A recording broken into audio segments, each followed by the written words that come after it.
પવિત્ર શ્રાવણ માસ ચાલી રહ્યો છે ત્યારે અનેક શિવ મંદિરો શિવનાથથી ગુંજી રહ્યા છે।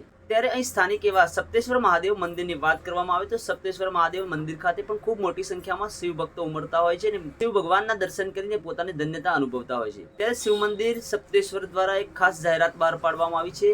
મગર દ્વારા વારંવાર અહીં શિકારની ઘટનાઓ બનતી હોવાને લઈને એક જાહેરાત કરવામાં આવી છે। આવો જોઈએ આ વિડીયો અને ત્યારબાદ શું જાહેરાત કરવામાં આવી છે તે પણ સાંભળીએ। સપ્તેશ્વર મહાદેવ મંદિર ખાતે દર્શનાર્થીઓ માટે મહત્વની સૂચના બહાર પાડવામાં આવી છે। પવિત્ર શ્રાવણ માસને કારણે શિવ ભક્તો ખૂબ મોટી સંખ્યામાં અહીં ઉમટતા હોવાથી ખાસ કરીને સૂચના બહાર પાડવામાં આવી છે।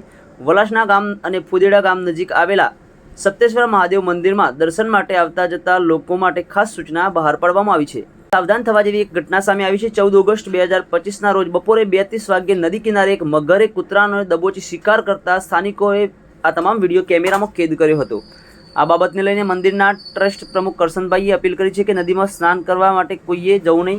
આસપાસમાં ખૂબ ભીડ વધતી હોવાથી તમામની સલામતી માટે આ એક વિડીયો જાહેર કરવામાં આવ્યો છે અને તે બાબતને લઈને સલામતી પોસ્ટ પણ જાહેરાત કરવામાં આવી છે। નદી કિનારે શિવ ભક્તોને ન જવા માટે અપીલ કરવામાં આવી છે। વધુ સમાચારો અને અપડેટ્સ માટે જોતા રહો online TV news. Suresh Thakor અને ફારૂક મેમણ સાથે।